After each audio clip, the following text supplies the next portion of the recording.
All right, so today we are going to start this course, BB607, Proteomics course, the first lecture, an introduction to proteomics. And first, I'm going to give you some brief background about this course. I'll give you a recap about the proteins. We'll talk about the key basic concept of genome and proteome. And then we'll start digging deeper into the field of proteomics. And also, what are the strategies which can be used to study the proteome? There are many types of technologies which one could use to study the proteome, and that's where different type of approaches, including gels or mass spectrometers, using arrays and biosensors for interactomics, and different type of data analysis workflows, which is part of the proteomics field. All of those we will talk as we go along in the course. So coming to briefly about this course, I'm going to be your instructor for this course. This year, we are still going to have the online mode of interaction on the Teams, but it's still to facilitate your follow-up in case you have any connectivity issue. We will record each one of these lecture and session and also upload them in our Proteomics IT Bombay YouTube channel so that you can access these recording if required. Also, in each of the video, we will upload some handouts and the study material so that you can also keep track and keep pace of associated references which are linked to this field. Briefly about our lab and what we do in this area. Essentially, my lab primarily looks into the clinical proteomics based projects. While there are two major projects, one is on the cancer, especially on the brain tumors, different type of deadly brain tumors like glioblastoma, pediatric brain tumors like medulloblastoma, meningiomas. Many of these tumors we study using proteomics. And these were being done in collaboration with several hospitals, especially Tata Memorial and ACTREC in Mumbai. We also work on the infectious disease, especially malaria, and more recently on COVID-19. But in addition to these two major clinical projects in the lab, we have key interest into technology and platform developments, new type of clinical assay development, using different type of proteomics and omics technologies. And since I also lead this facility of mass spectrometry based proteomics at IT Bombay, we take a lot of industrial projects as well to look into sometime metabolomics, sometime intact protein analysis, PTM analysis, different type of applications. So that probably gives you some overview of what the lab and our research focus is. I'm just going to give you a quick tour of some of the facility which we have at IT Bombay here for doing proteomics. I'm sure most of you are the grad students who are doing your master's, MTech or PhD, and several of you are also, I think, senior UGs. So at some point, I'm sure you will visit the campus and you can visit our facilities and lab and try to get the first-hand glimpse and interaction of using these technologies. But I'm sure after taking this course, you'll be very well prepared for learning some of these things and discussing about them and knowing the basics of them. And more importantly, the data analysis workflows, which is surrounded with these technologies. So, separation of the proteins using gels and electrophoresis has been one of the key cornerstone in the field of proteomics, and that's where we have a variety of gel-based setup from the SDS page, two-dimensional gel electrophoresis, difference in gel electrophoresis, different type of software, different scanners. All of these are part of the gel-based proteomics setup. Protein microarrays is another field which adds a lot of new applications for the biomarker discovery program. And that's where we have, the scanner and the printer for doing the protein arrays. And of course, there are a lot of specialized software and analysis tool which is required for performing the protein arrays. Mass spectrometry has become one of the major workhorse in the field of proteomics. And all of you, whether you do classical protein biochemistry work or you're going to work in the field of proteomics, or any areas of life science or clinical science, I'm sure at some stage you're going to use a mass spectrometer because you'd like to identify your proteins of interest. You might also want to quantify the proteins of interest, right? So in this slide, we have various type of mass spectrometer at IIT Bombay. One is the multi-TOF instrument, which is one of our central facility in DSB. If you have, just want to know the mass of a given compound or know quickly the sequence of the peptides, I think you can use the multi-TOF instrument. We also have ESI QTOF mass spectrometer at CRNTS, and they also just got an Orbitrap. So again, if you want to do the complex samples and protein sequence analysis, I think you can use these type of LC-MS mass spectrometers. In proteomics, you have to always try to simplify the complex sample mixture to the simplified sample so that you can get better coverage of all the proteins present in a given cell or tissue or given sample type. So different strategies are there to simplify or reduce the complexity. You can use chromatography, you can use off-gel fractionator. So all of these things are available to us in different labs here. And different type of scanners are being used for various type of scanning based analysis. As I mentioned, for printing your arrays on the chips, one could use a protein array based this microarray printer. Also, we have surface plasmon resonance biosensor, which can look for protein-protein and protein-drug interaction analysis, which is very crucial if you want to understand how good a protein interacts with other protein targets or other biomolecules, or if you want to take your lead forward to the pharma sector, you have to use this instrument and this technology. More recently, I have set up this proteomics based mass spectrometry facility in our lab, which is a national facility, very much equipped with various type of advanced mass spectrometers. I will actually give you a direct live tour of this facility so that you have a better idea of these instruments and these technologies. But overall, I think in this course, we will try to make it more practical experience-based learning, and we'll try to facilitate your learning. We'll try to motivate you to read about the exciting field which is emerging from the omics-based technologies, so that you are not just finding this course very theoretical, but rather you are highly motivated to see how best you can utilize this type of learning towards your research journey. So that will be our goal in this particular course. As you're aware, this is a 6-credit course being offered twice a week, Wednesday and Friday, from 11:05 a.m. to 12:30 p.m. And this is the same Teams link which I have shared is going to be used for both the classes every week, Wednesday and Friday.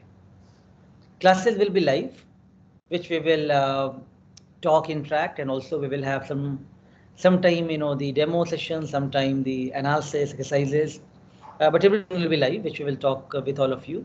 And also we will record these sessions and upload that in case some of you have missed out due to some genuine reason. I think you should be able to catch up on that. But as we go along, you will realize that you can't afford to miss any class in this course because there will be continuous ways of evaluation and continuous involvement will be required. So broadly, the course syllabus is about giving you some basics of starting from the field of protein structure and function, how the proteomics field evolved from the classical protein chemistry, and then we'll move on to certain more core technologies. And while in the previous years I have given sufficient time and emphasis on gel-based proteomics and different type of gels, how they can be used for the proteomics-based applications. But as the field is evolving very rapidly, what we see that there is huge emphasis of using mass spectrometers now. And there are different type of applications which can be done using mass spectrometers. Whether you talk about quantitative proteomics, you talk about targeted proteomics, you want to do even metabolomics, various type of things can be done using mass spectrometer. And given that you can generate so much amount of big data in a very short time with very much simplicity, I think it's really a good idea to explore this part much more in detail. So we will actually put a lot more time and emphasis on the mass spectrometry based basic concept as well as different type of workflow involved in analyzing such kind of big data set. Other fields which are equally important is the functional proteomics. Once you have identified the proteins of interest, you want to characterize those. So again, technologies like protein-protein interaction-based protein microarrays or surface plasmon resonance. Many of these biosensors can be utilized to understand the interactomics field, and that's where some of these technologies will also be covered in this course. So while the various segments looks like pretty balanced, but this part is going to take almost good amount of time and effort in the course as compared to other modules, but other modules will be briefly exposed to you so that you are aware of what else is happening in the field of proteomics. But I'm sure you are going to find this part most important for your own work, for your own research as well. So while since we are going to talk live, we will try to talk to you and give you sufficient references and material to study. But if you are still keen to learn a lot more about proteomics, you can refer some of these reference books.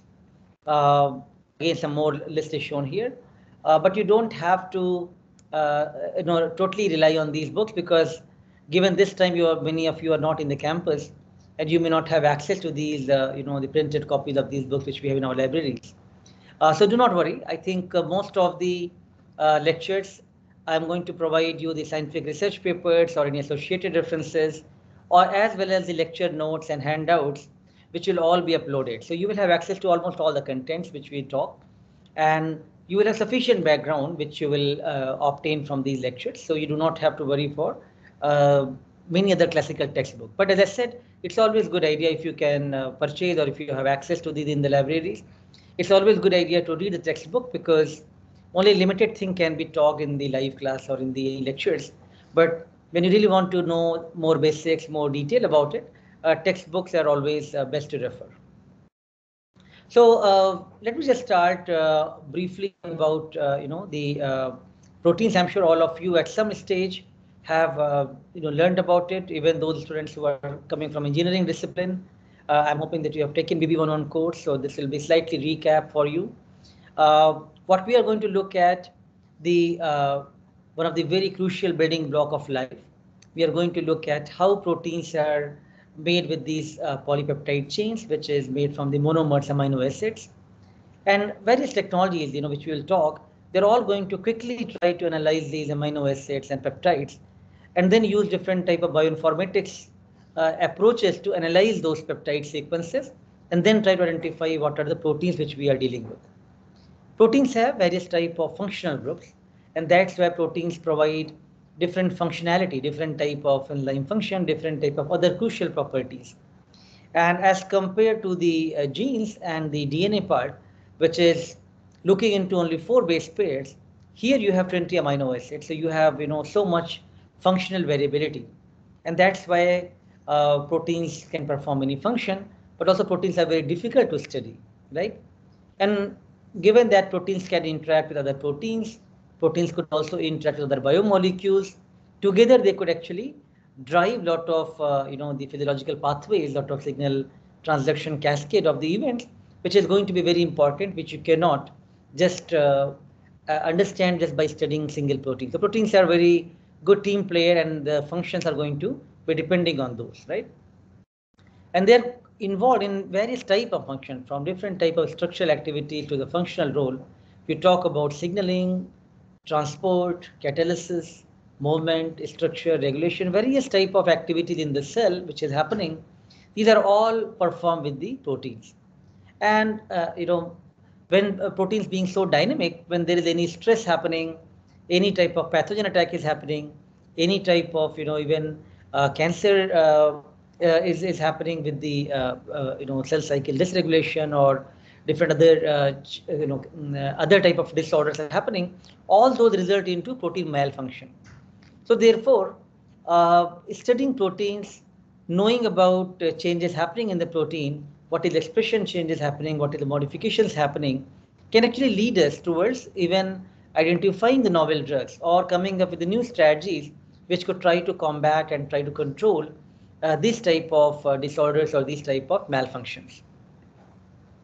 So moving towards the basics of genome and proteome, while what we just talked about so much importance of proteins, but our viewpoint of studying the proteins was limited with studying one protein at a time. right? That's what people do in organic chemistry. That's what they do in biochemistry. But the field of omics, which is now looking at all the molecules at the same time, so all the genes of a given system, all the proteins of a given system, has really made a paradigm shift or totally changed in our viewpoint of looking at biology per se, right? So when we say genome, what we are looking at, complete set of the genetic material of a cell or an organism. So we are looking at all the genetic material. You're looking at this whole thing in the field of genomics. When you want to study total genome of an organism, you are saying that you are working in the field of genomics. Transcriptomics aim to look for all the mRNA expression based analysis, right? Proteomics, therefore, like these definitions, is going to look at all the proteins, how they are encoded by the genome, where they are localized, how they interact, how they function, how they get modified. So you want to really study the proteins in totality with all the complete set of the proteins which are encoded by that genome. So just to give you this chart, which will help you in framing this whole field of omics, is when you're studying, the genes, looking at the DNA level, you are talking in the field of genomics. RNA, you are looking at transcriptomics, proteins, proteomics, metabolites, metabolomics. Even one could look at the interaction of the environment with the metabolites, and that comes under the phenome and phenomics, which I have not listed here. You can look into any complete organism. You say, like, I want to study the yeast or Saccharomyces cerevisiae, and that is the global proteome I'm looking for this organism, or I'm working on a bacteria and I want to look at global proteome of that bacteria. So it means you're looking at all the proteins of that particular organism. But you can always look into a specific organelle. You can look for a specific cell. You can say, I'm going to work on the mitochondrial proteome or mitochondrial transcriptome. So then you're very focused into looking at a cellular context or organellar context. So I hope this clarifies that we are looking at all or every molecule of that system and want to study that in totality. And depending on the context, we are looking at either the whole organism or looking at cellular or organellar type of omics-based investigations. So while I'm sure you have studied about the significance of genome and genomics, and there is no doubt that it provides you the blueprint of life. Nevertheless, I think these examples will illustrate why it is so important to study both genome and proteome together, right? So while this organism, if you look at butterfly, there are different beautiful stages of this transformation happening in the metamorphosis, from the larva to pupa to the adult stages and beautiful butterfly. The genome remains same in all of these stages, but we can see the organism looks so different, right? Like each stage is very distinct. And to cope up with these environment, to these conditions, it has to express different molecules at RNA level and protein level. So those are very dynamic, and that's what makes it proteome very dynamic and gives an organism ability to make those changes and to survive in those conditions. So therefore, while genome is important and remains static, proteome is dynamic and moving and changing as the organism is growing or the change in the condition or environment is happening. Likewise, if you look at the tadpole in the larva stage in the aquatic condition, or the frog on the terrestrial condition, now you see the huge change is happening, and that's why it is known as amphibian. But from moving from the this condition of the aquatic, coming to the land and trying to survive over there requires a lot of adaptation, and that's only possible because of changes at the proteome level. So while again in the entire developmental stage, the genome remains static, genome remains the same, but the transcripts and the proteins, these are dynamic molecules which are going to dynamically change over the time period.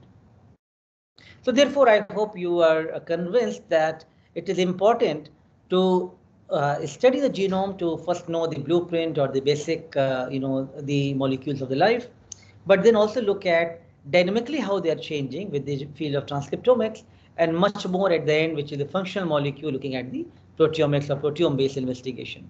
So any organism's phenotype or functionality is being determined at their proteome level. And therefore, as I mentioned, that if you are trying to study a given disease, you are trying to find a better cure, you're looking at the new drug modalities, all of those are basically could be governed with the field of proteomics much better. And now even the field of metabolomics is coming forward, because finally you want to look at all the metabolites which is coming from all of these type of biomolecules. So again, proteomics and metabolomics are closest for the clinical translation values. But where these changes are coming from the genome to proteome? So the major changes are happening if you look at from the RNA to the protein formation part. You have different exons, which is the coding regions, and then you have introns, which is non-coding regions. During the process of splicing, these introns are chopped out and exons come together. And that's where you will see now the functional messenger RNA being formed. And that, the arrangement of exons could also vary. And that's where you can see the alternative splicing form. It means exon 1, 2, 4, exon 2, 3, 4, exon 1, 2, 4. Various combinations can be formed to make mature mRNA, mature messenger RNA. So from the same pre-mRNA, different type of mature mRNA could be produced. And each one of these mature mRNA could lead towards formation of functional proteins. So now from the same gene, now you made the transcripts, made different type of alternative splice forms, and you got different type of proteins made from it. And further, proteins also are very dynamic, and there are different type of modifications which is happening in the proteins. For example, if there is a phosphorylation, if there is a phosphate residue get attached to the proteins, that triggers the phosphorylation, dephosphorylation, those activities.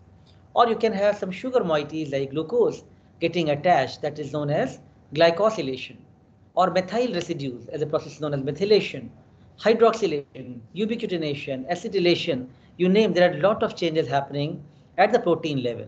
So therefore, now you understand that why it is so complex to study the proteome. So we have, very long journey how we have seen the field of omics have developed.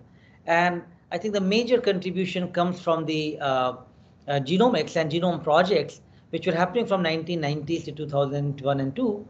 And during those time, it was really difficult to even think about how we can know all the genes of a given organism. And that's where the various type of genome sequencing projects were initiated, from bacteria to yeast to Drosophila to plant Arabidopsis thaliana to mouse and even human genome project. And that is the one of the biggest scientific accomplishment we have seen, that in a very timely manner, how scientists from different parts of the world worked together and found out that what is the composition of a human and different organism, all the genes of that system which makes that particular living system. And the expectation were much more that we are going to look at all the secrets of life from these type of genome sequencing. But finally what it revealed different sequences of ATGC composition. We are able to now make databases from those genome sequence projects. So now if you want to look at any protein-based investigation, protein analysis, you have at least corresponding database at genome level from which you can do translation, and you can think about how to search your data against that reference database. So genomics not only led us the knowledge of giving idea for the genome and all the genes, but also led the formulation and the foundation for the field of proteomics, because now we have good reference sequences and reference databases available for many organisms. So that's where you see like the entire field of omics and looking at our challenging adaptation towards studying all the molecules of life, that became a reality. And that's where I think genome sequencing projects and the human genome projects gets credit for setting up that milestone. Based on this type of paradigm shift which is happening now, we see many things which are happening in the field of clinical proteomics, life sciences overall, and especially the biomarker discovery field, where at each type of level of molecules, from the DNA to RNA to mRNA, proteins, metabolites, at different level people are trying to investigate all the molecules together, and then trying to see how different type of epigenetic effects are looking at the protein modifications or metabolites changes, all of that, how that is leading towards some specific molecular change, which could be utilized for identifying a specific proteins or metabolites or genes or transcripts, which could indicate us as the marker of that field. So all this is only has happened in last 2 decades now, which is a very fast evolving field, as you can say, right? So some of these things I'm sure you have read at some stage, or you are bit aware of these type of concepts. So I'm just trying to put everything in perspective and giving you an idea that how this entire field has progressed and where we are standing right now and where we would like to lead based on these type of knowledge. So proteomics, what we are looking at, the proteome, as we discussed, it is a set of all the proteins which is expressed by a genome. And the field of proteomics is going to look for studying the proteins and their properties, which can give us an idea that how a cellular system works, where proteins are being localized, how they're getting modified, how proteins interact with other protein or other biomolecules, how proteins function, how protein malfunction could result into disease, how protein can be targeted towards a specific type of drug discovery process, how proteins can be used as a biomarker.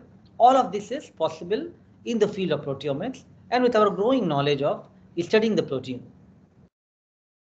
So if you look at this cartoon, we have some idea now for the genome sequences from different organisms.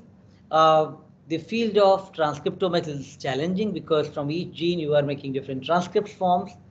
Each transcript is giving rise to the proteins. Each proteins get modified and make several forms of modified proteins. Therefore, studying genome is still quite robust, quite feasible, because with the sequencing technology, especially next generation sequencing technologies, it's now very much possible to study all the genes of a given system in a very rapid manner with very robust workflows involved. But when the molecule becomes very dynamic, like transcripts or the proteins, it becomes much more challenging to study them. And especially the proteins, because now if we have estimate of almost 20,000 genes in human, 20,500 or so genes are there.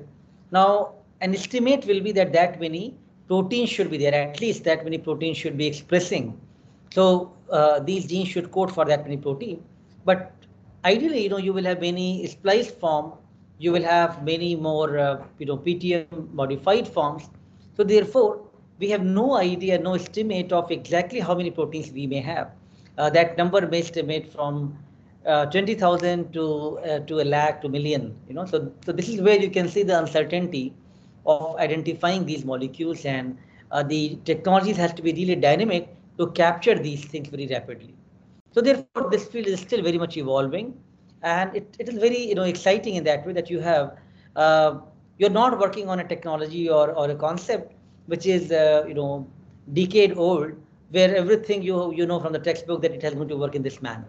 It's very dynamic, and very soon all of you will realize when we talk about different data analysis workflows that there is so much opportunity, tremendous opportunity for all of you to really come up much more intellectually, much more innovative way to come up with much more smarter ways of looking at the data, smarter ways of maybe preparing the samples so that different type of modifications can be seen, different type of deep proteome coverage could be obtained, and how smartly one could analyze that data in a different type of software workflows.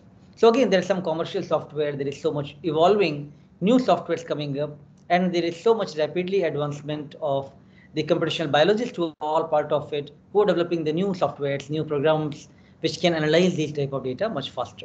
So still there is a very much challenges involved, and so much excitement therefore is there in the field of proteomics. So goals are very challenging and very ambitious to decipher the structure and function of all the proteins of a given cell at a given time under specific condition.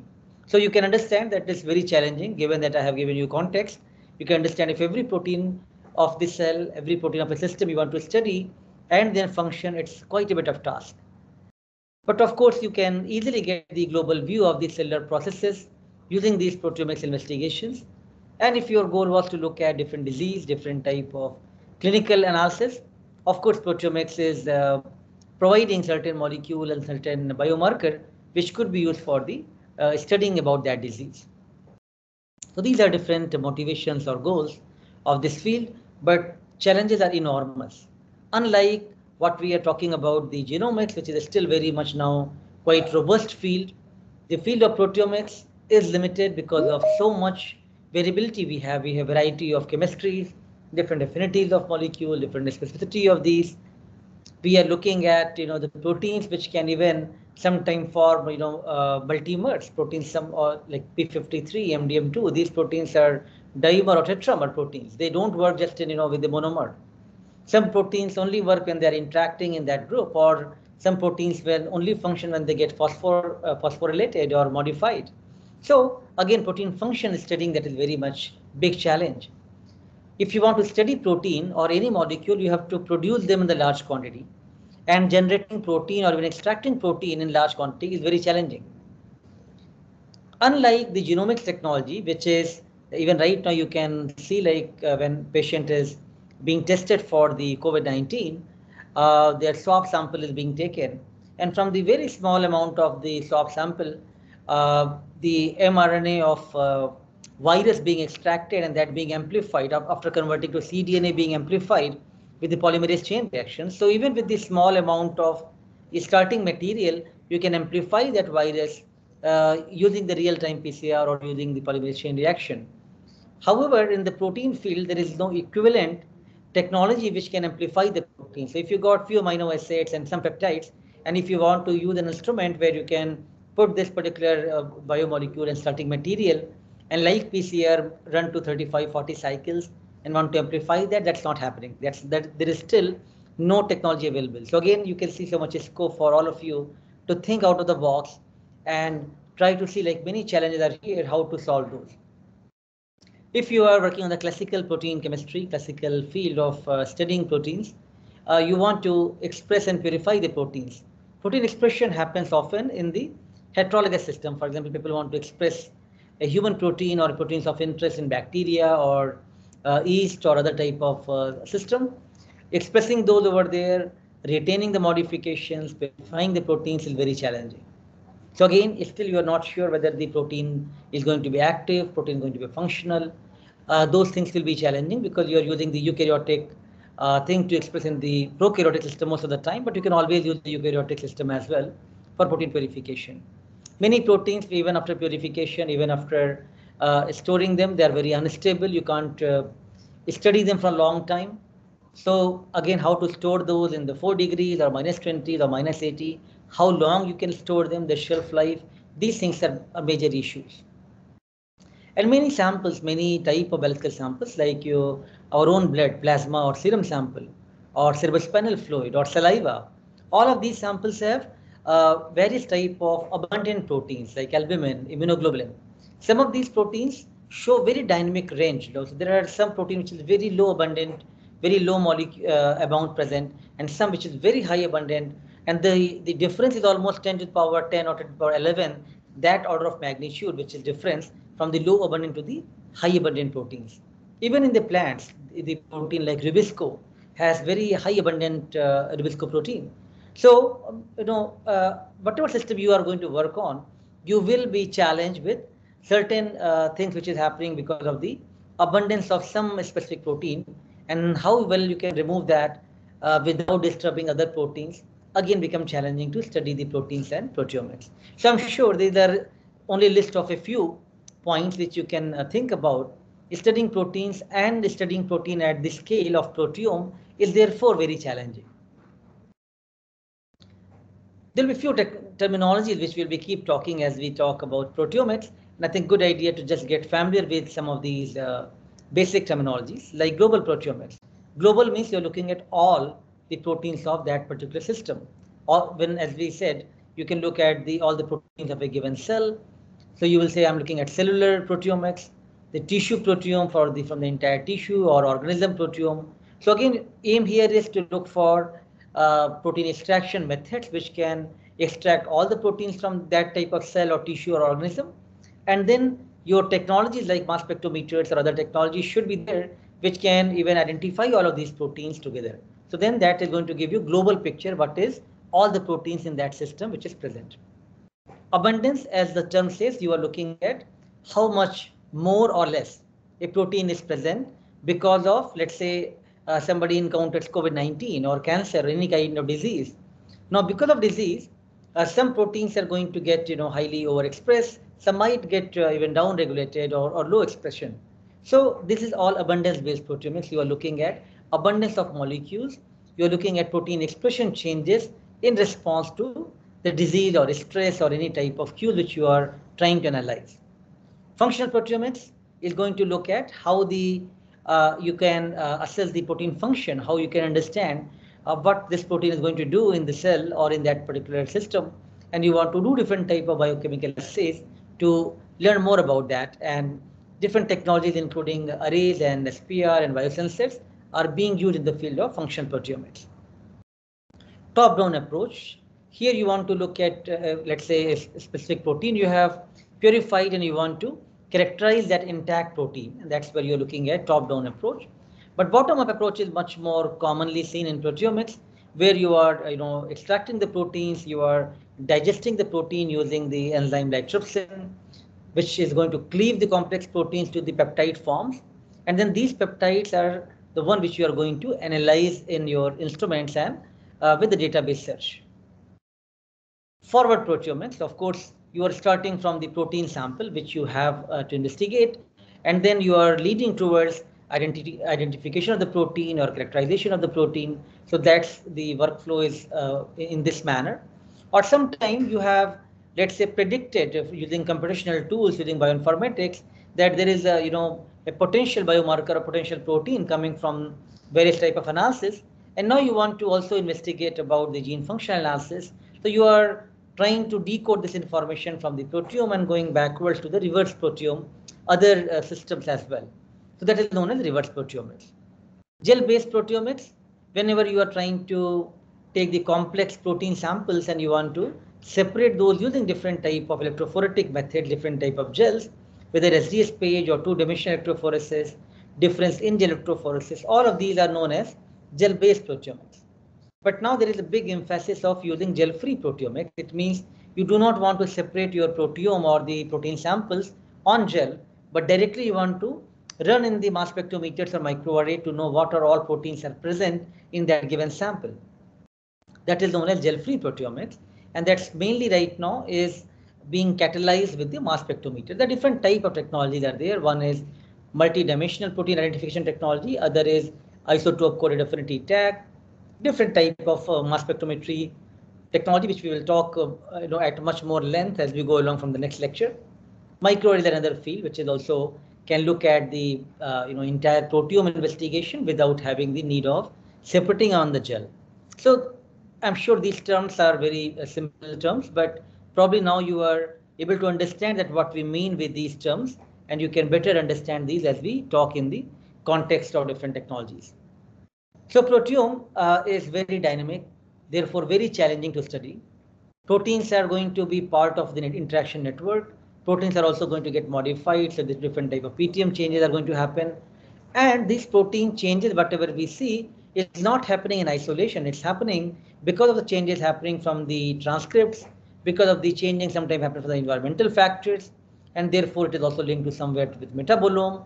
All these molecules, as you can assume that in any life, any type of life to operate, all the type of molecules have to interplay very dynamically these type of changes, and therefore it's very difficult sometimes to study the transcripts or proteins or metabolites because they're changing in response to the stress or environment or a given condition, as compared to genome, which is still much more static, which is the blueprint which you can study.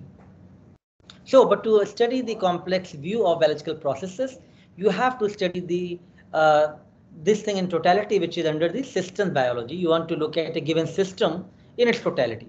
And that's where a lot of computational biologists, a lot of students working in the field of even computer sciences becomes very important, because now you can try to extract the information from these type of dynamic data set, try to come up with simulations, build models, and try to now come up with a question or the model which can be utilized to predict the unknown behavior. So for example, if you have data derived from 100 patient data set and you're building some model from that, can you now build your model so that even unknowns could be predicted? Even if the 101 patient comes with some of those common characteristics, can you make those predictions because you've already made the network at systems level by studying from those type of case studies.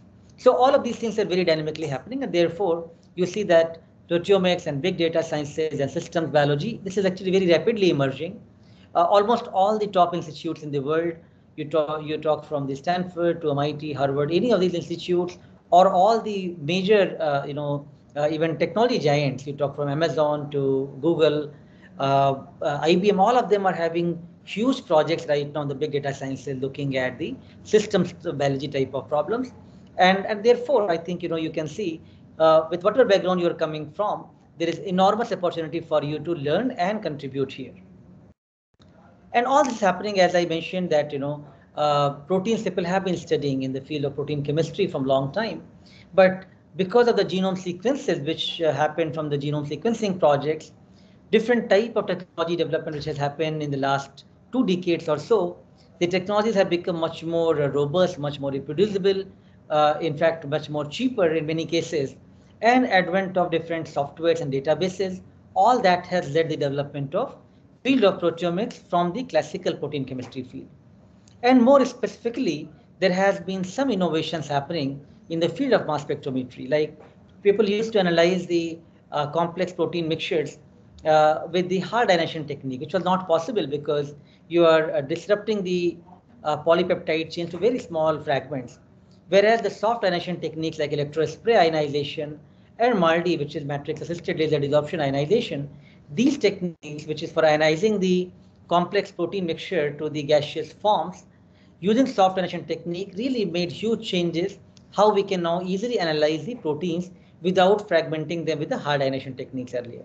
So again, mass spectrometry advancement with the soft ionization technique was one of the very important advancement which has led the development of field of proteomics. Different type of technology platforms, sensitivity of the instruments, how deep we can now resolve these resolution, how accurate our data is, all of that has been part of the journey from protein chemistry to proteomics. But I think it's a good idea for you to keep an eye on these changes. In protein chemistry, we are studying about one protein or individual protein. Proteomics looks for high throughput approaches, complex mixture, thousands of protein at the same time. Protein chemistry, classical biologists who look for the structure and function of the protein molecules, whereas proteomics looks for identifying all the proteins, thousands of protein, identifying or looking at even further quantification of those, how the abundance is changing in response to a stress or given disease or drug treatment. And then you also want to characterize what those changes are leading towards the system. Structural biology is what we study in the protein chemistry based workflow. And here this is leading towards the systems biology from the omics and big data sets. Now, protein chemistry was relying mainly on the advent degradation, advent sequencing to look for the N-terminal sequencing, whereas proteomics is primarily derived from the mass spectrometry based approach, where you are looking at identifying peptide sequences in a very rapid and advanced manner, and then searching for those peptides from the databases and identifying the proteins of interest in the field of proteomics. Now, proteomics field, as I have been discussing, it is really evolving over the time period, and any technology, any field, it takes some time to evolve. But proteomics actually goes back to the 1970s or so, right? And here, initially, the gels were very prominent. The two-dimensional gel electrophoresis was very prominent technology at that time. How to separate the complex protein based on their molecular weight and based on their isoelectric point. That was the beginning point for the proteomics. But at the same time, parallel different type of genome sequencing projects were happening, which were leading making the databases, looking at the workflow of omics-based technologies, and then soft ionization technique development from mass spectrometry. All of them led the development of field of proteomics. In fact, formally the term was coined in 1995 by Mark Wilkinson. And moving ahead, then now we have, after the genome sequence got completed, the full field of proteomics got evolved, and it is keep rapidly developing with now we have the draft human proteome maps, which is looking at all the proteins of human, and then also looking at now more targeted approaches to identify specific targets and biomarkers and clinical translation, clinical assay development. So there are different type of strategies which one could use to study the proteome. And while I'm not going to talk in great detail right now for this part, but this is what the course is going to be about, right? Different strategies of studying the complex proteome. There are different technologies, starting from looking at the low throughput approaches of gel-based proteomics to looking at even mass spectrometry and other gel-free platforms like microarrays, SPR, more high throughput approaches, looking at discovering the molecules to validating and understanding the function. All of these are part of the proteomics. And one could see now there is a huge workflow involved from the discovery to function. So different strategies are being used, from the gels to gel-free approaches to functional proteomics to targeted proteomics, and all of them together is making the field of proteomics, right? But everything starts from the specific workflow. For example, whether you want to work on bacterial proteomics, you want to work on yeast proteomics, you want to work on plant proteomics, fungal proteomics, human proteomics, any of these things will start from the protein extraction, because you want to get all the proteins out from that cell or that tissue or that organism, so that you can study all the proteins or proteome of that system. So protein extraction becomes very important, and there could be different ways of extracting the protein. We will talk about some of these as we go along, but idea here will be your cell should be properly lysed so that all the molecules are out from that cell. Everything else, like the DNA, your nucleic acid, RNA as well, and your lipids and carbohydrate, salt, everything is contaminant, and all you have is the protein which you want to take forward. So for you, everything has to be removed, and that's what a good strategy has to be made for protein extraction. Once you have extracted the protein, then you would like to separate the protein. Either you can use different type of gels, or you can use different gel-free approaches of mass spectrometry. Identify the protein using mass spec, different type of bioinformatics databases, characterize the proteome using different workflow from the classical biochemistry of structural studies of using CD, NMR, XRD, or looking at even the more recent approaches of functional based arrays and biosensor like surface plasmon resonance. All are used for the protein characterization. So I hope you are getting that there are different steps involved in performing these experiments. Different at each step there is different type of considerations to be made, different type of workflows being used. But we will primarily focus on this part and more of the bioinformatics aspect of it in this course, that how well you can look into the workflows of separating the proteins, identifying the proteins, quantifying the proteins, taking the targets forward for the clinical assay developments.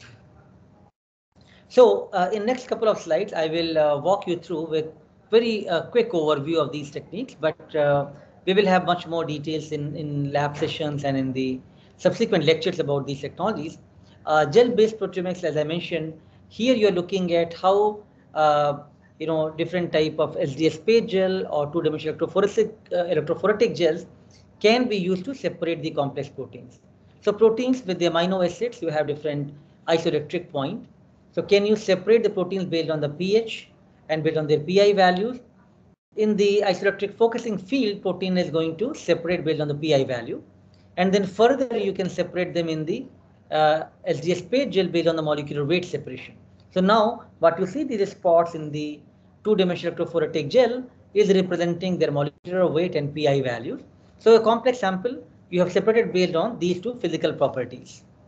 And now if you want to use these gels to compare what happens to my COVID-19 mild patient versus severe patient, so you can run two separate gels of condition A and B, run those proteins, and now you can do some image analysis from different softwares, and now you can see like which proteins are showing change in the expression values of those particular spot intensities, which can be now taken forward for a statistical analysis. And if they are significant, then you can identify those proteins using mass spectrometer. An advanced form of the gels is known as DIGE or difference gel electrophoresis, which is a much more quantitative field. Here, rather than separating proteins from the control and treatment on two gels, you are actually looking at how to label the proteins from condition 1 with one type of fluorescent dye like Cy3. You take your other condition, like let's think about mild patient of COVID-19 and severe patient. You're labeling them with different type of fluorescent dye like Cy3 and Cy5. You also extract the protein from both of them and mix them together, make a reference pool, and now label them with another dye Cy2, and mix all these three together in one tube and separate them in the isoelectric the focusing field IEF, followed by the SDS page for molecular weight separation. And now you scan this gel and you are going to get three images from the same gel, which is going to tell you the pattern for the mild and severe. And this is going to give you the reference for all the protein which is present in both of these samples. Now, if you have to run, let's say, compare 20 non-severe and 20 severe patients, you can make the pool of all of them as a standard for the internal standard known as IS, and then that will be used common for all of these gels. So therefore, psi to image or the blue image will remain same for all the comparisons, whereas this will change from your patient one of mild versus the severe type, and likewise you will keep comparing more and more disease group and control groups. This is how this type of quantitative approaches could be utilized using fluorescent tags and using gels. Of course, some of these we are going to talk in more detail, so you don't have to feel afraid if it is not exactly clear because of the complexity involved and because of the shortage of time which we are spending on this time right now. So whether you have done the gels to separate the proteins and did image analysis to find out the right spot or right proteins which you want to now take forward, you want to know what those proteins are. So you have to identify the proteins using mass spectrometer. But you can also use mass spectrometer directly for taking the complex sample and analyzing them in the mass spectrometer without separating them on the gels. And that is known as shotgun proteomics. So in any mass spectrometer, what you are looking at, you have these protein samples, complex protein sample, which you are digesting with the enzyme like trypsin, so that now it makes the short peptides, polypeptide chains, which is complex for the protein. You have broken down based on the your enzyme treatments. And now you are having the liquid peptides, from that complex proteome mixture. Think about if you have 5,000 protein from a given sample type, and you have digested those with the, all the peptides are separate now. You may have now 50,000 to 1 lakh peptides in that small tube. Now these are all in the liquid form. You want to first ionize those with the ionization source, and then you want to separate those ionized forms based on their mass and charge ratio. That this is known as a mass analyzer. The first part is known as ionization source, and that's where the soft ionization technique like electrospray ionization and MALDI, which we spoke, are useful for ionizing these molecules from the liquid state to the gaseous ionized state. Now further, you want to separate these complex molecules based on mass and charge ratios in the mass analyzers. Different type of mass analyzers are there because you want to analyze these mass based on different type of physical properties, from the quadrupoles, from the time of flight, from the orbitraps, from the ion trap. Different type of mass analyzers are there, which we will talk in subsequent classes. And finally, after separating these complex mixtures of peptides in the ionized forms, you want to detect those on the detector and look at the intensities of these peptides. And then finally, you want to generate this chromatogram of relative abundance, which you can now take forward for the data analysis using databases. And a lot will happen in this course on this part, because we want to give you ability to analyze the data, interpret data using different type of workflows. This part is more biology part, which is a sample prep happens in the lab and people do these type of experiments. But this is something which is not so important because with different type of instrument one could generate a lot of data. But how to analyze the data, how to go databases, search the data, make sense of the data, interpret data, that becomes very crucial. So shotgun proteomics, as I mentioned, you don't have to always rely on just the gels. You can always directly go from a given sample type, extract the protein, do the urea buffer exchange, do the reduction using dithiothiotol DTT, alkylation using iodosteramide, digest using trypsin or lyc or other type of enzymes. After getting these peptides, remove the buffer and the salt from those samples using the reverse phase column zip tip cleanup steps, and then run in the instrument like mass spectrometer to separate these complex peptides and do further data analysis to identify the proteins of interest. So this is known as shotgun proteomics, right? All right, so let me now take you to facility and I'll show you briefly about some of the instruments of mass spectrometers, how they can be used for doing proteomics.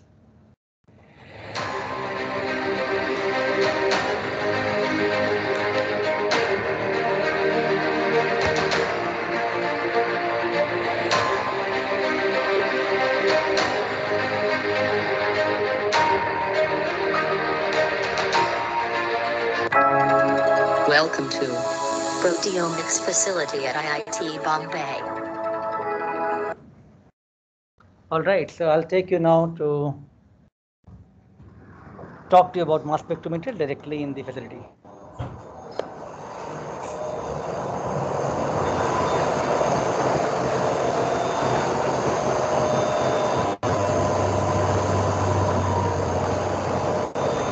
Okay, so we just spoke about very briefly. Of course, we will talk more theoretical things as we go along.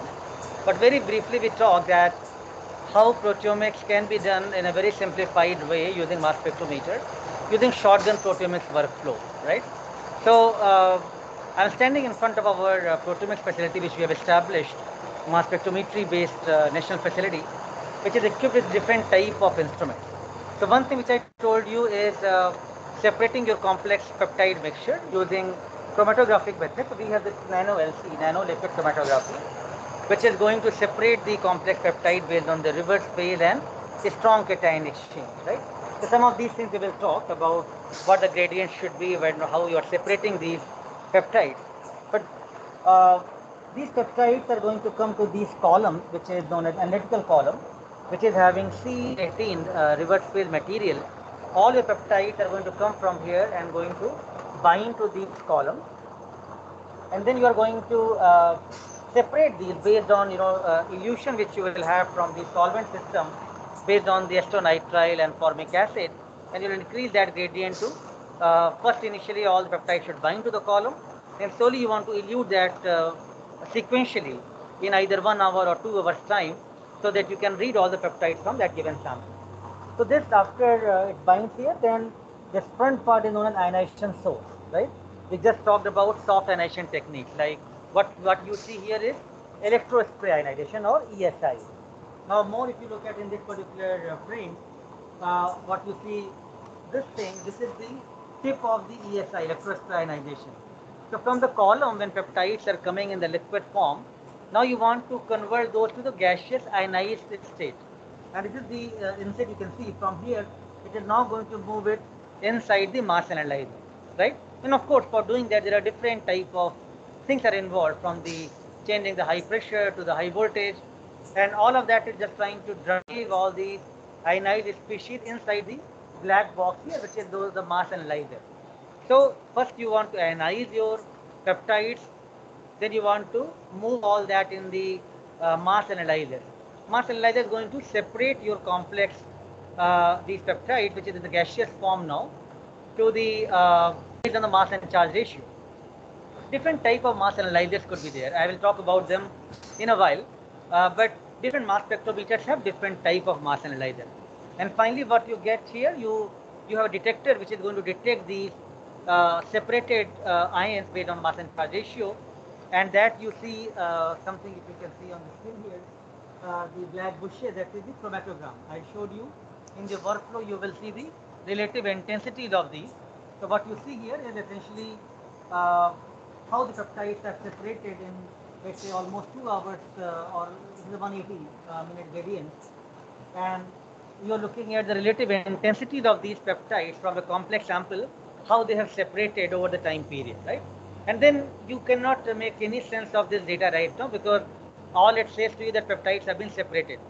What these peptides are, what these proteins are, how they are modified, how their quantification happens, no idea from this thing. Everything now happens from the data analysis part, and that's where the proteomics starts, right? After doing this much, now you have a lot of things which you can do in proteomics. I'm showing you another type of mass spectrometer here, which is also linked to nano-LC here, but this is the hybrid mass spectrometer. When I say hybrid mass spectrometer, this instrument was a tribrid mass spectrometer, because here we have 3 type of mass analyzers. We have quadrupoles, Orbitrap, and ion trap. This is hybrid mass spectrometer having 2 type of mass analyzers, which is having the quadrupoles and Orbitrap. So nano LC remains same, electrospray ionization remains same, but mass analyzers are changing. Mass analyzers could be different type, and depending on your specialized applications of the instrument, you can choose the mass spec which can give you different type of mass analyzers. So another type of mass spectrometer, again we will talk each one of those in detail about applications of that, but this is a target proteomics based workflow which can be done using triple quadrupole mass spec. So this one only have the quadrupoles, and you want to only separate specific peptides, and want to study that what happens to the intensities of these peptides in large number of samples. You want to quantify those peptides. You want to develop the test and assays based on that. So whether you want to look at specific metabolites or peptides, here we have the UHPLC setup with a high flow rate, and that could be separated using this type of mass spectrometer, which is the triple quadrupole mass spec. Different type of workflow involved of data analysis. Each one of these type of instrument provides you a lot of data, big data, every day, every hour, and how to make sense of that data becomes quite crucial and challenging. Additionally, we have some other things as well in the lab, which, if time permits, we may show you in the course. This is one of the next generation sequencer, ion torrent, another type of UHPLC, and of course we will talk to you different type of other technologies and workflow as I go in the lab. So I hope you are getting some idea that proteomics, while as we talk, looks very challenging field to work with, but so much data generation happens with so much ease right now, given that technological advancement has already happened. But where we are still limited and where we need, in fact, a lot more innovations are essentially to look at the data analysis part. And that's where I think the proteomics field is currently trying to challenge the scientists to look at the complex data and make the best sense of that data set, right? All right, so let's move around, and another technology which we like very much is protein microarrays. Unlike mass spectrometers, which is looking at a complex sample, which is unknown sample, and you want to identify the proteins from that sample. In field of microarrays, you already know what what type of proteins you are going to look for. So you make a chip which is having thousands of proteins printed on that chip, and then you want to analyze those using protein arrays or protein chips, and something like this kind of things, pattern which you might see in the analysis part of the protein arrays. This is one of the scanners which is being used for looking at scanning your slides and getting your protein array based data set, right? And a lot of stuff is the standard molecular biology labs and different workflow involved. Of course, many of these things will be keep talking in the subsequent classes. So let me just go back. I'm just talking about mass spec to you right now, and rather than showing you the videos of technology, I thought we can just directly give you a glimpse of it and at least a flavor of what you will be learning more and more in this course.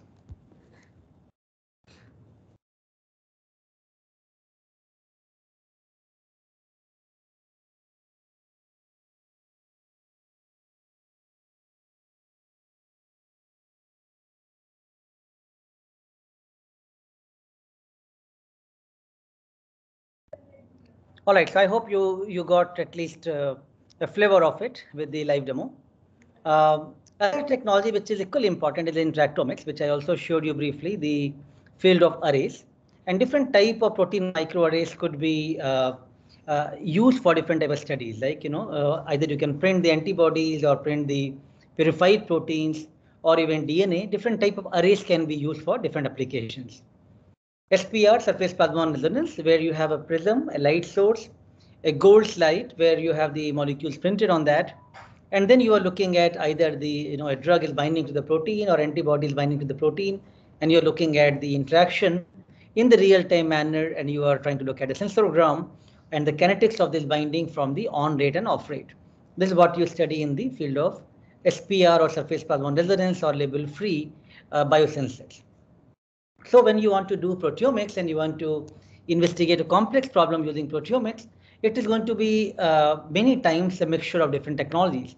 Sometimes you're going to separate your complex sample using gels and then use mass spec to analyze those and identify the proteins, use bioinformatics, identify the proteins, or often you may have even want to utilize in microarrays, you want to utilize only mass spectrometer.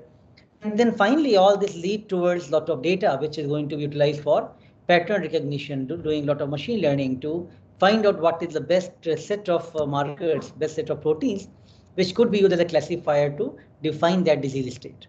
So all of these things are part of the proteomics, and one could have different workflows of investigating the same problem. So more and more recently, given the advancement which is happening in the field of mass spec and proteomics, we now have the draft human proteome map. So what was achieved in 2002 for genomics and draft human genome was only accomplished in 2014 with the mass spectrometry based approaches with Bernard Kruster and Akhilesh Pandey separately showed the human proteome maps, and then different groups have started coming forward. And 2015 we had another major milestone of tissue based proteome, which was from Matthias Uhlens group. They looked at antibody based approaches of looking at where proteins are localized, and they came up with the tissue map of the proteome. So very recently you can see, like only 5-6 years ago, the first time we have now idea that these proteins do exist in human, and based on the mass spec and arrays and antibodies, now we are able to confidently say that these proteins are being expressed. The organization which is driving the proteomics research is known as Human Proteome Organization, or HUPO, and there's a flagship project which is the HPP, or Human Proteome Project, where there are different scientists from all over the world are involved. We from IIT Bombay are actively involved in this initiative, and there are different pillars, and four major pillars like mass spectrometry, pathology pillars, knowledge base, antibodies. All of them are driving the field of proteomics research. There are different teams who are looking at chromosome specific proteins from different parts of the world. There are different groups who are working on the different diseases, and they're the part of the biology or disease driven human proteome project, or looking at chromosomal specific proteins from the chromosome HPP.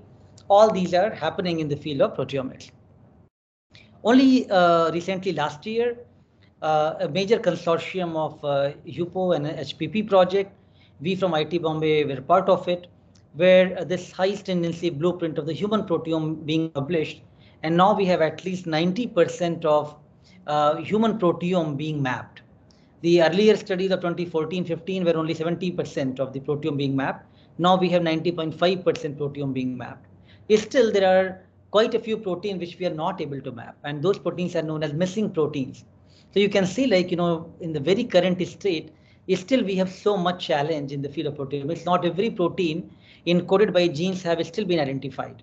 And those proteins are, majority of proteins are olfactory receptors, transmembrane proteins, proteins from ring finger proteins, different keratin associated proteins. Many of these are very difficult proteins to identify, and a lot of proteins specific to testis specific protein. People are not able to identify them easily using mass spectrometer and other type of technologies, and where those proteins are missed out.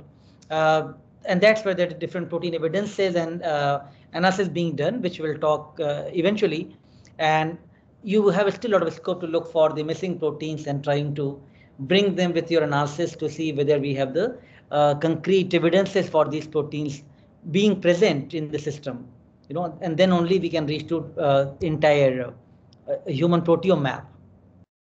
Let me show you a quick clip of innovations that happen in the milestones of proteomics.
All right, so it takes several years and decades and century to really come forward with the new field and new technologies, right? So in this course, we are going to have a lot of hands-on and data analysis, and we will have a lot of continuous assessment so that you don't have to only rely on the the final exam for the grades. Uh, it will be essentially a lot of fun activities. You will be doing some analysis, and we will have the quiz at the end of it to see how you have learned from that analysis. We have different TAs. These are all PhD students in my lab. This course is also being offered as a minor from the the healthcare center, which has just come up, digital center. So therefore, Abhilash and Deep will be primarily looking into that part, and Shashwati Avinash for the remaining students of the course. But overall, I think all of them are going to be sharing their experience and knowledge of using different workflows and softwares of proteomics. So as we'll go along from the next class onwards, we'll make it more hands-on activity. I will talk to you briefly in the beginning about some theory and some concept, and then we'll give you some data where T's are going to walk you through how to analyze the data. And the first one will start with the protein identification using Mascot software. This is open access. All this which we are going to use essentially open access softwares. So you can analyze that data yourself on your laptops. Please do try to be available on the laptop rather than only on the mobile devices, because it will be easier for you to perform these analysis. So we will talk to you about these parameters and how to analyze your complex data, which we just showed from the mass spec, how to identify the proteins of interest, right? Second exercise will further move on with the actually from Mascot to the MaxQuant, and we'll look at more complex data set analysis using MaxQuant. How to make sense of that data, then that could be used using MetaboAnalyst software. We'll talk about that. And also other type of data analysis workflow could be made like Galaxy software. And secondary data could also be analyzed using Perseus. One could also try to investigate the proteins of interest where they're localized using Human Protein Atlas. Again, all of these are all bioinformatics activities, which is based on the activity which you are going to do. So each class will have a brief theory and some idea for the field of proteomics and the basic concepts, but major time is going to be devoted for the data analysis, workflows, and the bioinformatics aspect of it, and how you should be doing these things yourself. And we're also going to quiz you and give you marks for these activities in each class. Again, looking at some proteins associated with the brain. This is the brain atlas which we have made from IT Bombay side. Using your pathways and protein interaction network from the string to Reactome pathway database. Looking at targeted specific peptides using Skyline software. Peptide atlas to select which peptides you want to take forward for your selected reaction monitoring assays. And even metabolomics analysis using softwares like Compound Discover. Many of this, and as we go along, it will be a few more from the gels to the mass spec and microarrays to the SPR. Various type of workflows will be discussed in the course. So just to summarize what we learned today, essentially that how the field of proteomics is really important to study the biological systems, which is driven with the protein networks and pathways. And with the newer and newer technology coming up from the gels to the gel-free approaches, the dynamic proteome study has really become much more possible as compared to what one could think about even 2 decades ago. And these processes which we understand using proteomics and integrated omic technologies could really make huge rapid advancement of our understanding for functional biology and translational research. So this probably gives you sufficient background and the excitement that how we are going to start this course, how we are going to take this course forward. The recording of the lecture along with the handout will be made available to you. I will send you email from the ASC, as well as I will upload this details in the Moodle. Please keep pace, keep track of the activities, because things will move really fast. And from next class onwards, we will have the quizzes. I'm going to make those details and announcement soon so that you have some time to go through it.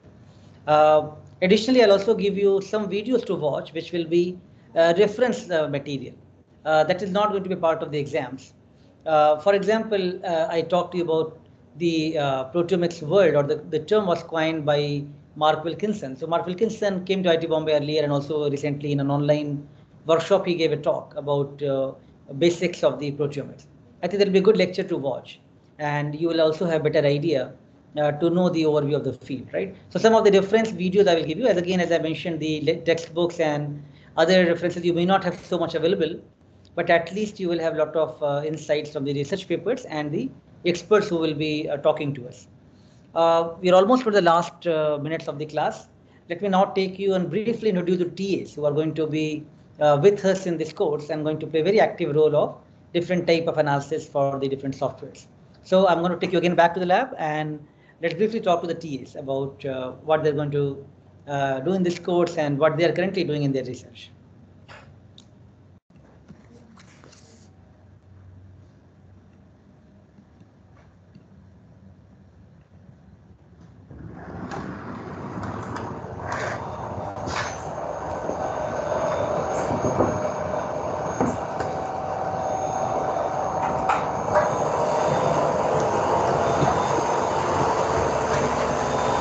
All right, so Deepthru Biswas, he is going to be one of the lead TAs of the course. He is going to briefly introduce himself and talk to you about what he is planning in this course.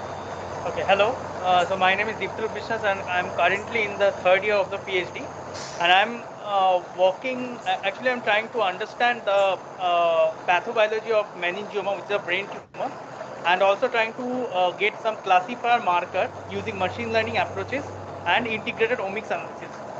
So in this particular course, we will mainly look into the different standalone softwares and tools which are available online, and how these tools from the kind of chromatogram that Sir showed, how from these tools can be used to identify proteins and peptides from this particular chromatogram, and finally we will go ahead to identify which proteins are the marker proteins for the disease progression, and how machine learning can help in identification of the identify and validate those markers, the large cohort of samples. And finally, we will take those markers and proteins to the next level, which is the biological pathway analysis, analysis level, to understand which pathway these proteins are linked to, and how the overexpression or the down expression of these proteins are actually altering the general biological pathway and leading to the pathobiology of the progression of the disease. So that's all. Let's hope we will make fun. All right, thanks, Deep. So Deep is also actively involved in the brain proteome map, which is a large number of interns and IIT Bombay undergrads are also involved along with him in this project. Let me now introduce you to Shashwati. She is working on the breast cancer. I'm going to talk to you about that. Good afternoon, everyone. Myself Shashwati. I'm a third year PhD student. So now I'm working under Sanjeeva Srivastava lab. So I'm working on breast cancer. So in my project, I'm working on multi-omics characterization of triple negative breast cancer. So multi-omics means we know like genomics, transcriptomics, metabolomics, and proteomics. So here this is the Q extractive mass spectrometer where we analyze metabolomics data. So in metabolomics, what we do, it is the analysis of small molecules like metabolites. So here you can see. So I'll show you. So this is the run is going on. This is the real-time manner. We can see the chromatograms here, and after that we will get like this kind of some chromatogram. So we cannot interpret this data by looking into this. So we will generate a raw file, and after that we will analyze those files in a compound discoverer. This is the software where metabolomic data analysis is being done usually in our lab. So here it will give us the name of the metabolites, its formula, and the molecular mass and the RT that will be obtained. And after that we will take this data further for our secondary data analysis. Thank you. All right, thank you, Shashwati. So let me also take you to other TAs who are going to talk about their work and what they're planning to show you in the course. So let me talk to Abhilash now. Abhilash is another PhD student working on colorectal cancer. Thank you, sir. Hi everyone. I'm Abhilash. I'm a SRF here. I'm working on colorectal cancer proteomics. So my work basically focuses on biomarker discovery of control the peritumoral colon tissues versus the actual colon cancers. Using the proteomics approach, we generate data and we interpret them using basic computational and biostatistical approaches. Also, we use certain machine learning tools to identify the classifiers, and then we take those. We have taken some of those classifiers in the cell culture based approaches, and we have performed various drug screening and drug repurposing assays so that that can be utilized in the clinics directly. So I hope sir has introduced us very, nicely, and hope to see you in this proteomics journey. Thank you.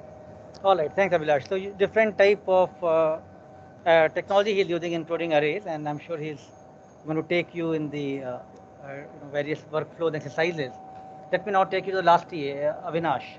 Hello everyone, my name is Avinash Singh and I'm second year PhD student. So right now my project is basically related to the multi-omic characterization of oral cancer. So, our main goal is to identify the early stage biomarker to detect the oral cancer in the early stages. So here you can see that this is a cluster thing. So here we do the analysis of all kind of data which we got from the mass spectrometry. So, so this is the cluster, and we are go for a different kind of data analysis and big data analysis and try to find the different biomarkers, and all the analysis is done here. Okay. Yeah. Thank you, Avinash. So I'm sure in the course, as you can see, we have very experienced TAs and good number of students who will be with you. We will also make small groups so that you have more interaction with the smaller groups, given that this course is going to be taken by a large number of students, and we want to do more hands-on activity. It will be good to have more live interactions with all of you in the smaller groups as well.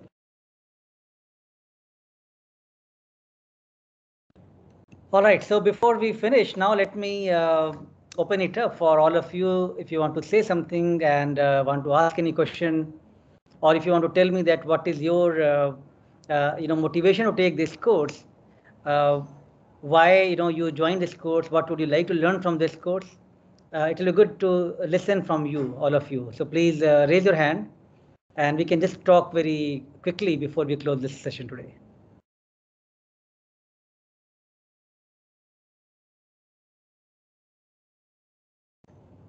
Please raise hand and tell me what motivated you to take this project. And of course, if you have any question specific from today's lecture, any doubt which you want to make clear. I'm hoping people are around, right? All right, Anup, please go ahead. Good afternoon, sir. My name is Anup Shaji.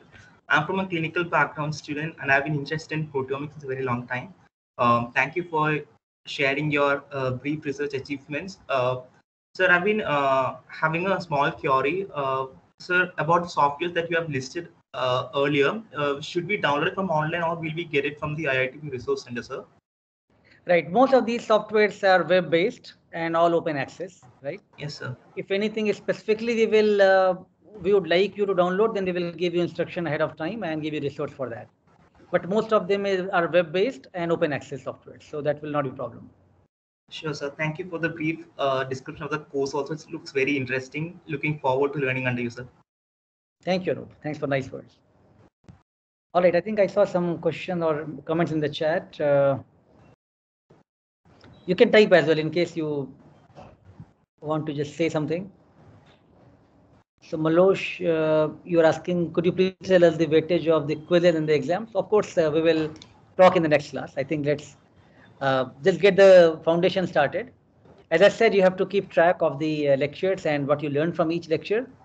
It's going to be very dynamic. We will have some very basic and easy quizzes, but every class will have some interactive sessions and the quizzes based on that.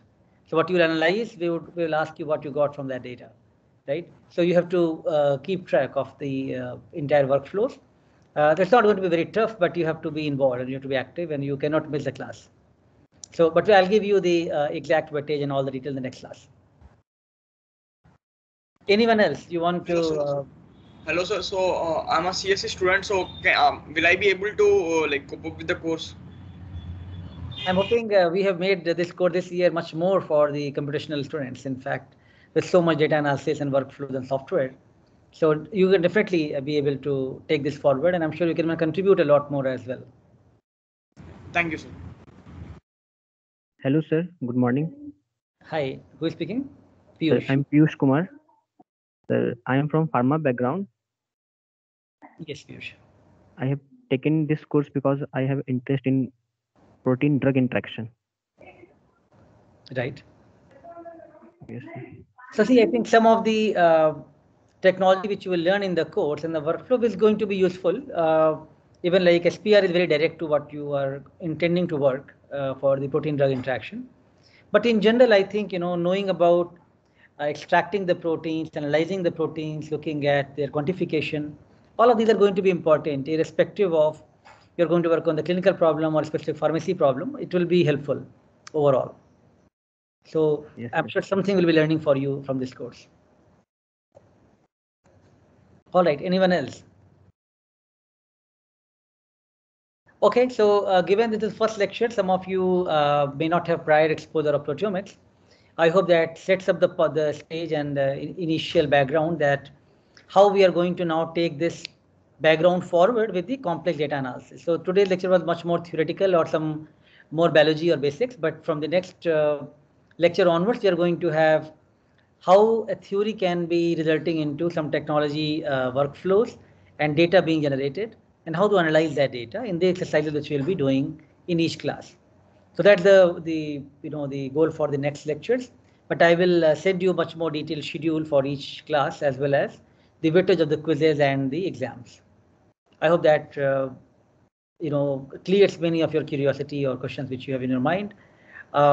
Given that you are going to take a lot of online courses, we'll try to restrict ourselves to the given time and try to do all the activities in that given time only, whether it's showing you the lab or demos of instruments or analysis workflow. Most of the things we would like to do it during the class time itself, not giving you too many home assignments.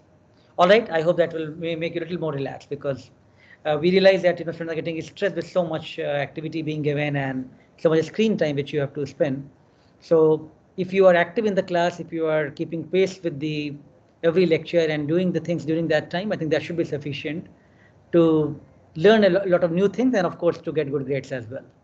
Okay, with this, let me close this today's session. And if you still come across any thoughts and questions, please don't feel afraid to write me an email or to contact me directly.